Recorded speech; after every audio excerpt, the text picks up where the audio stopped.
Andrew L.G. Hunter. And I'm Angela Hunter. And this is the Global Falcons podcast, where we bring you news and entertainment. And this episode, our topic is 5 global risks facing the world. Okay, and before we get started, if you like what you hear and you like what you see, hit the like and subscribe button because it helps us grow the channel and bring you better content. Also, share with a friend. It always helps us too. So we'll start with number 1, state-based armed conflicts. Wars are ongoing in Ukraine, in the Middle East, and Sudan. 1 in 7 people worldwide are exposed to conflicts. This was gathered in 2023 and 2024, which I think we can all agree is still in 2025. There has been 15% rise in political violence over the past year. That could have something to do with all the elections ongoing. Yeah. There's a lot of uncertainty going on, and I think we'll get into that a little bit more here. Experts have surveyed the global risk report, citing armed conflicts are the greatest risk facing the world today. I mean, it is pretty scary, right? That just war is just still so prevalent, after being around as a civilization for hundreds and thousands of years, that we can't find a more amicable solution. Yeah, you would think so, but I mean, now I feel like it's going into this state where it's like they're trying to figure out how to create wars and still have these conflicts that don't necessarily involve humans fighting humans. I think in the future here we're going to see a lot more of humanoids fighting humanoids and see who runs out of materials and money. And that also is another one, money. The monetary system's being basically uprooted and changed all the way around the world. So I think that's kind of the big war, and we're going to touch on that a bit more. Yeah, I guess it's just sad that there's so much money to be gained off of war. But anyways, the next topic, not very much happier because it's also another big risk that the world is facing. Yeah, nothing good about risks, I think, unless the reward is there. Yeah. Well, the next one is extreme weather events. So fossil fuels are sort of a primary factor in the increased risk of floods and wildfires and heavier storms that we're seeing. We're pumping a lot more pollution into the atmosphere in greater numbers. Just the number of people there are constantly growing. So industries are constantly growing, and we're just producing more and more runoff of that. And this has caused $451 billion worth of damage in 2022 to 2023, which they're saying is directly attributable to climate change and pollution. That I'm not too sure, because as we've discussed on previous podcasts,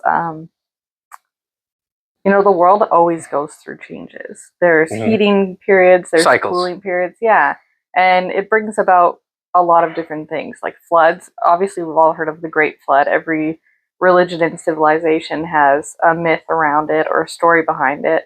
And so they're not new things to the world, but a lot of they're new to this century. Yeah.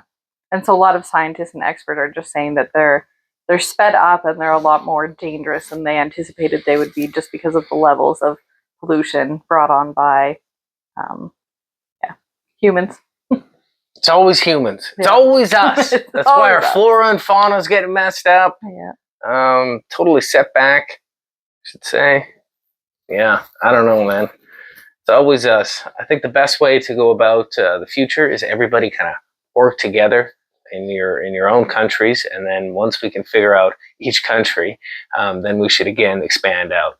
And this goes with housing. Housing's always been like this. Any city, if you really look at it, starts in the middle, rises up, then it builds out. And then something happens where it all falls down, not necessarily the buildings, but the ecosystem of which people are housing, themselves, and cities are growing, and there's always something that stops this growth. So then that comes back in and back up and then back out. So fun fact for you there. The next one, that's number 3, is geoeconomic confrontation, aka the war on tariffs. So today there are growing concerns towards the protectionist trade policies. This is otherwise known as tariffs. I'm sure everybody has heard of these today. This leaves many increasingly uncertain irregardless. What? Okay, my phone clearly did something it shouldn't have. Okay, this leaves many increasingly uncertain areas to the global economic environment. What's going to happen? You know, how is your business going to be affected? How is your livelihood going to be affected?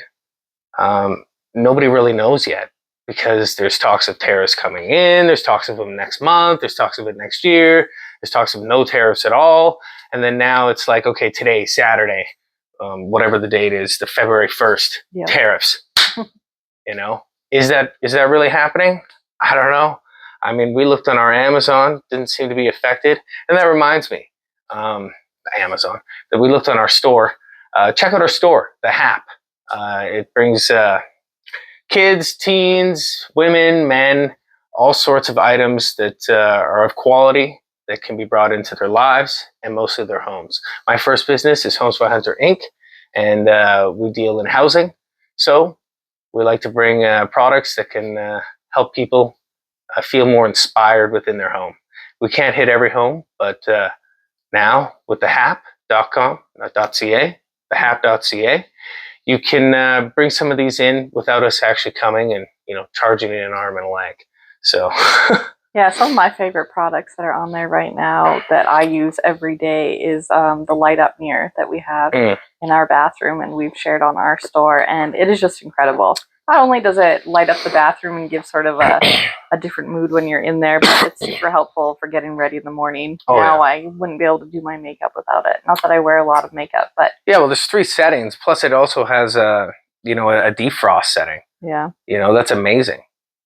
So yeah, when you get out of the shower, it's not all covered, and you can see yourself. Yeah, you're getting light from every angle you could possibly need, plus the sizable mirror that's in front of you. So check that out on the hap.ca. And the HAP also, I should mention, it stands for Hunter's Approved Products. So Andrew Hunter, Angela Hunter, we approve them. We try them, we approve them, we put them into our homes, our rental suites, and then if they work great and our tenants like them, then we pass them on to you. So, did I say this here? No, I didn't. Right. How does this affect people? Well, we kind of just mentioned that. There's a lot of uncertainty, right? So what can you do to ensure your business isn't affected? So for the HAP there, for our retail shop, we are also looking at other suppliers that we get it, because some of our suppliers come through the States, but not all of them. So a lot of our products aren't even affected. So, if it doesn't go through the States, it's not really a big issue, because tariffs aren't really a thing for other countries to say Canada yet. But if Canada has to compensate and level out, then it might affect. But again, you can also check locally. You can also manufacture your own, driving costs down. The initial cost of bringing in certain items to put together might be up, but assembling them yourself might bring costs down and pass those costs on. So that's kind of what you can do for a business in a nutshell. Think outside the box, really.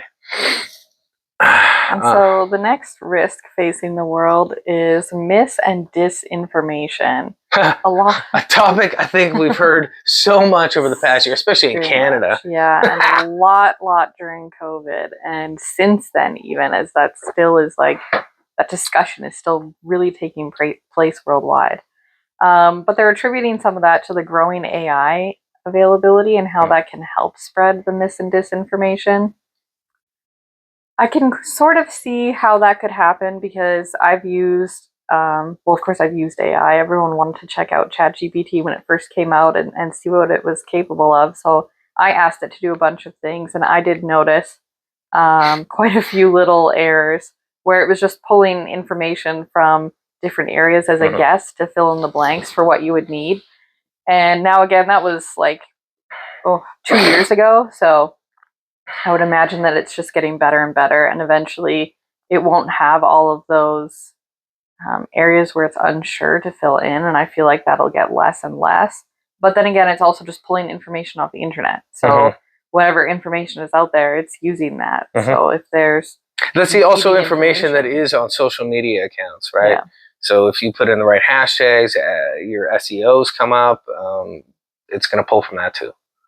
And so they think that this mis and disinformation can lead to civil unrest and stop the free flow of information.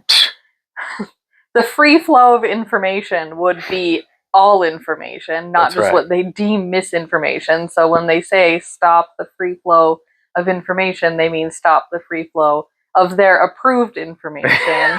And when I say they, of course, I'm talking about news stations, governments, different non-government organizations. Reigning powers over people, right? So just anyone that is out there spreading information. Shit, I guess even podcasts. Yeah. Us. It could be any of you us. Trust us. You trust us. And when people are out there talking, unless they're working for a news station or government, it's usually their own opinion. If they're working for those entities, it's those entities' opinions. When you're listening to podcasters and smaller news organizations and people just putting information out there, it's their own opinion. It's how they view the world, because reality really is what we make it. And so two people can go through the same thing, or the entire world can go through the same thing, and everyone will experience it a little differently, and everyone will explain it a little differently based on their own perspective. And I think that's where people are labeling this mis and disinformation. And while it may not be in line with your own views, it is how someone experienced it. So it's difficult to label things as misinformation unless you're out there actually telling lies. I mean, then that's misinformation. I mean, I think people can always pick up on that, and they're going to be shut down. I think so, just too. from people not watching, right? Yeah. So that was 4? Yeah. Okay, so here's 5. Number 5, societal polarization. What does that even mean? Political polarization. So rising inequality has awakened many to a decreased trust in the system. And we kind of just touched on that too. It's a distrust in institutions, and it's eroded their sense of shared values. And who's they? I mean, the people, you, me, and everybody we know. Like, what do you trust? What can you trust? There's now more distrust than disinformation ever. All right. Everybody's been jumbled up and nobody really knows what to trust. Where do you find the right information? I think AI is a good start, but I think you still will always have to look up the information yourself and make your best judgment. Okay. If somebody said, hey, the whole world's on fire right now, and you look out your window and there's no fire, well, use some common sense there, right? So, experts say the world is on fire. No, I'm kidding. Experts say the world may be facing a major economic downturn, while the people believe crypto will change the monetary system and bring in a new opportunities. New opportunities. I said that weird. What are your thoughts before I move on to the last thing? What do you think about that? Crypto. About the crypto thing? I think that crypto is definitely going to sort of take center stage as we move forward, because monetary systems are facing calamity. Dollars are not worth what they used to be. They are being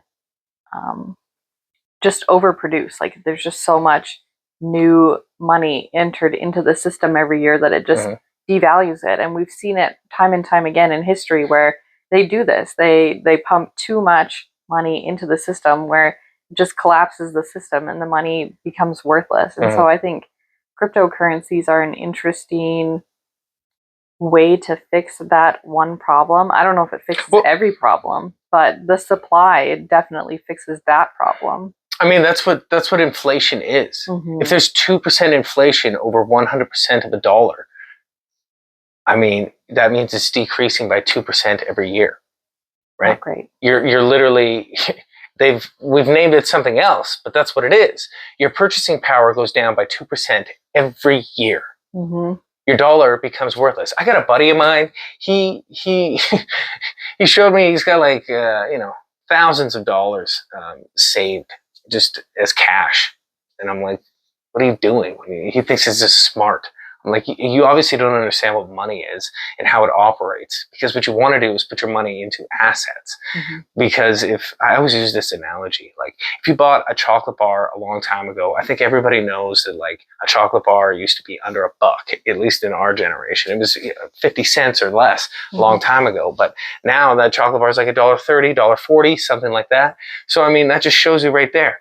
If you would have put all your money in chocolate bars and just saved those, you would have been able to sell each chocolate bar for $1.40 later and made profit.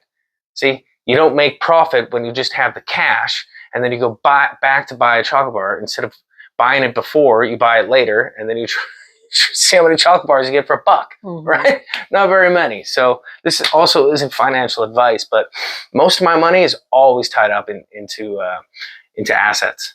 That could be crypto, that could be real estate, that could be vehicles is a strange one. I don't really like them. Recreational vehicles, kind of same thing, but if you take care of something, you usually can get pretty good dollar back on it. Stocks, I would say that you're losing money in that even worse than inflation. That's my opinion, but bonds are a good one, I guess. Anyways, moving on.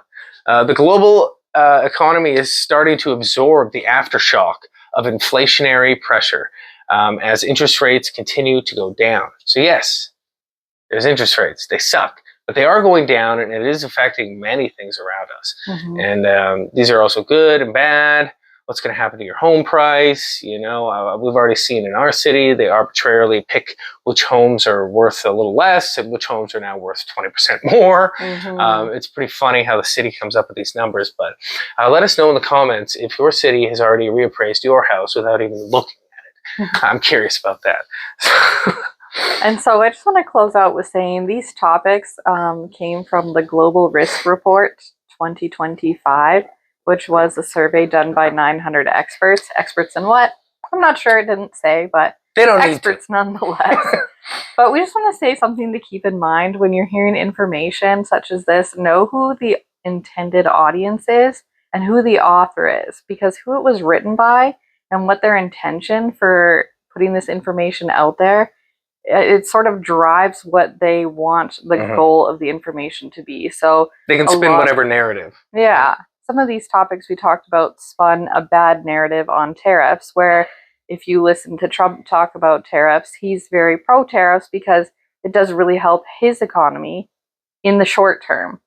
In the long term, I don't know, that's hard to say, but just think about it like this. Like when you walk into a meeting, each side has their own objective, right? So you want something out of it, they want something out of it. You have to negotiate so that you're both leaving happy. You may not both get what you want, but at least you'll be happy because you got some of the things you want. So just think of that when you're hearing information. The person telling it to you has a goal that they want you to take away from it. And when you're looking for information, you have a goal, right, of obtaining knowledge in a certain subject.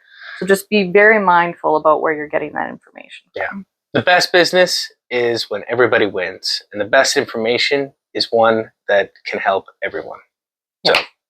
So this has been the Global Falcons podcast. We hope you enjoy. Hit the like button, subscribe, and tell a friend, and we'll see you on the next episode.